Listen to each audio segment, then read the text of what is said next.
Hey all, this is Vin-Decision with Vin-Picks November 2022.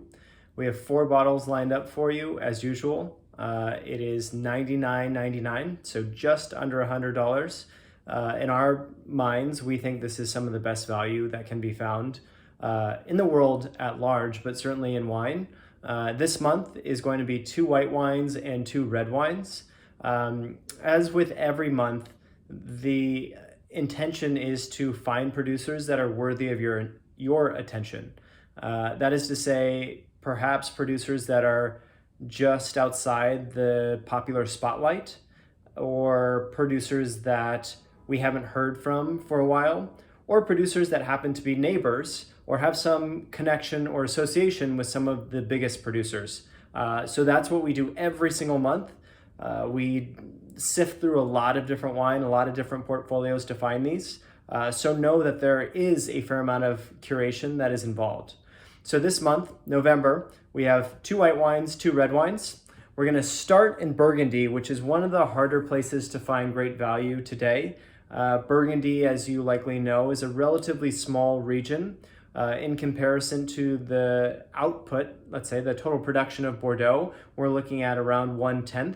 However, the demand is very high in Burgundy, so the pricing is pretty absurd at all levels, and almost increasingly so as some of these vintages that we have become a bit more volatile due to weather changes, severe weather that was not expected. So this is not the easiest place to traverse if you're looking for sort of everyday drinking. While I say everyday drinking in this sort of pedestrian way, Burgundy is certainly the most complex everyday drinking that you probably could have. Burgundy is known for finesse and nuance, complexity, intricacy, and so that can scare people away immediately. However, to find your access points or to find some ways in is what I suggest you do, and I find this is a really good one. This is made by Smith Chapelle, and it's Bourgogne, so Burgundy, Aligoté. So Aligoté is the forgotten grape of Burgundy. It is the sort of stepchild of Chardonnay, and for a long time, it was actually the people's grape. It was a working class grape. It would be used to mix into different alcohol, Kir Royale, for instance. You would have a lot of that just around, made in mass quantity. So because of that, and as Burgundy's reputation became a little bit more sophisticated and regal, a lot of producers ripped up all of their Aligoté to plant Chardonnay or Pinot Noir that would yield a higher profit. Some of my favorite producers, though, kept their Aligoté or are actively seeking out vineyards that have been forgotten and giving them more attention and love. There's, I don't know, at this point, probably 10 great producers, Smith Chapelle being one of them, who are actively working with Aligoté, continually putting out cuvées that compete with the best. This one is coming from 2021, so it's a very fresh and lively iteration of Aligoté, and that's a good thing for the most part. Aligoté can be aged. You can look at some of the great wines of, let's say, Loire, for example, and it can be aged for 10, 20 plus years. A lot of people, though, make it in a fresh and lively way, and that allows it to be drunk fairly early in its life. In my opinion, the Smith Chapelle is a lovely example of a wine that drinks well immediately. You could drink this without even really thinking about it. However, there's a lot of depth here too. The finish is long, the flavors are robust, and the balance is very much intact. With Aligoté, sometimes you have too much acidity on the back end or something is a little off. This one nails it perfectly. For the next wine, we have the Loire, which is a white wine, so we're in Chenin Blanc territory. The proper place we're in is Saumur, and so this is a place in the Loire Valley that does a very good job at Chenin Blanc. It maybe makes the most intricate version of the grape out of all the places in the Loire, and people can argue this with me, and that's fine.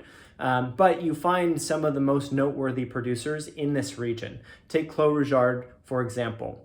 Clos Rougeard, while we're on that example, makes their Chenin Blanc from the fabled hill of Brézé. That's where these grapes come from in this wine. The producer here is Arnaud Lambert, and Arnaud is kind of new to the scene, but he started off with a real bang. Everyone's attention was on him after a few years because he is a master at not only farming, but crafting fine wine.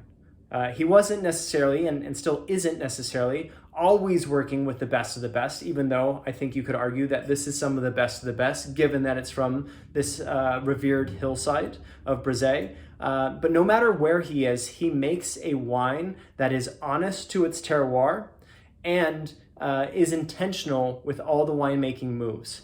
This is a difficult balance. It's a precipice that often can be loaded on one side. That is to say, if a winemaker gets too much into his, her, or their craft, then the wine or the grape or the terroir takes a back seat, and that winemaking takes a front seat.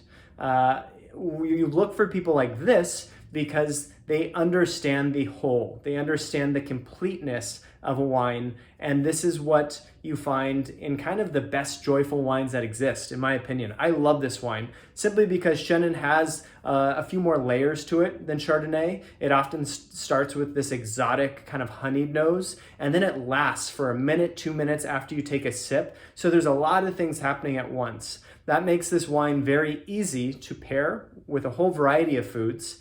Think holiday foods, especially if you have turkey, roast chicken, etc.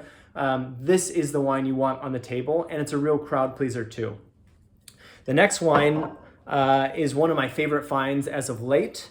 It is from Guillaume Cluzel, or Cluzel-Roch.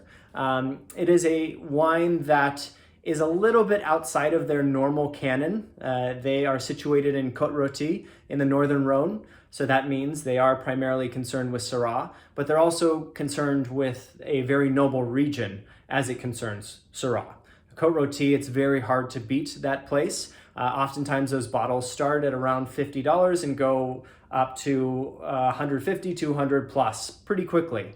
And it's warranted. The wines are beautiful. What I love about this wine is it's not necessarily trying to be Côte-Rôtie. In fact, it's not. If you were to look here, you'd see Coteau du Lyonnais.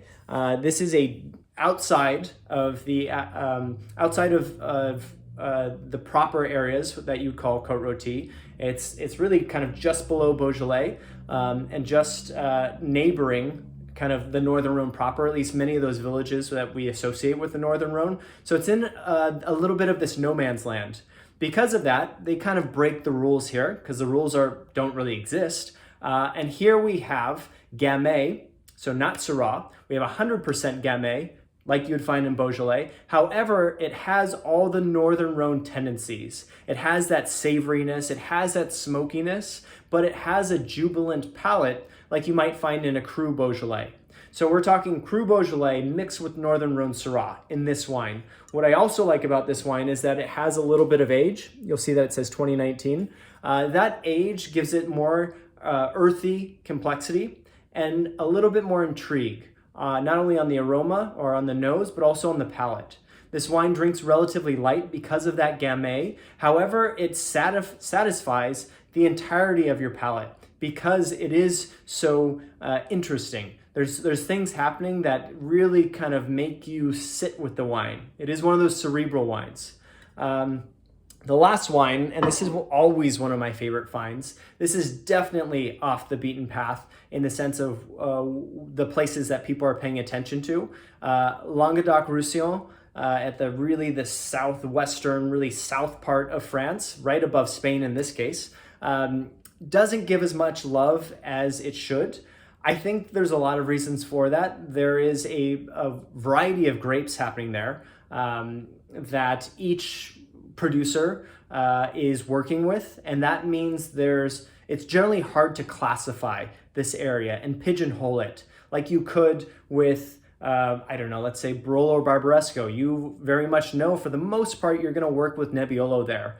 In this part of France, in Languedoc-Roussillon, you don't really know exactly what you're going to work with. Sometimes it's a blend, oftentimes it's a blend, nearly always it's a blend, but you don't know what is the primary grape there. Sometimes it's really not the wines that you could say, yes, that's exactly what that's going to taste like. And that's why I like it, because there is a wildness here. There is a unique capacity of these wines and certainly of the producers to beguile in ways that we don't often see. There's no other place in the world, in my opinion, that is able to do this, because they're taking grapes that we often think of as being a little bit heavier, a little bit more brooding, and giving to them elegance, lift, and delicacy. So all of that power is this kind of contrast with all of this lightness, and that's what I find the best producers from here do. D'Anjou Benicy is one of those. This is a 2020 iteration of Roboul, as you'll see right here. It's Mourvèdre, so talking about grapes that oftentimes are a little bit heavier and bigger. It's Mourvèdre and Grenache. So on paper, sometimes we look at a wine like this or the tech sheet and say, that might be a little bit too big for my palate. But you need to try these wines because they will amaze you every time. I'm not kidding. Every single time I open one of these bottles, I wish my whole cellar was virtually full of them. They aren't the easiest wines to find. You have to go to specific places or specific buyers to understand the selection, the correct selection. We have this to end with, and the succession I gave you from Aligoté, Chenin Blanc, to Gamay, to D'Anjou Benicy is exactly how I drink these wines at a dinner table. So we set it up for you. This is the wine to finish with. A lot of people ask me how best to learn about wine. Well, it's exactly this. You try these benchmark producers, or you try these producers that are making very classic expressions of the grape and the regions they work in. And that's how you get a better idea of what you like, what you don't like, but also what to expect from these places. So if you want to try these wines, hit the link below. It's going to take you to grapesofwine.com, grapesofwineco.com, and you can buy these $99.99, so under $100 plus tax and shipping. It's one of the best deals in wine, I promise you. Thank you. Leave a note in the bottom if you liked this, and I hope to see you soon. Ciao.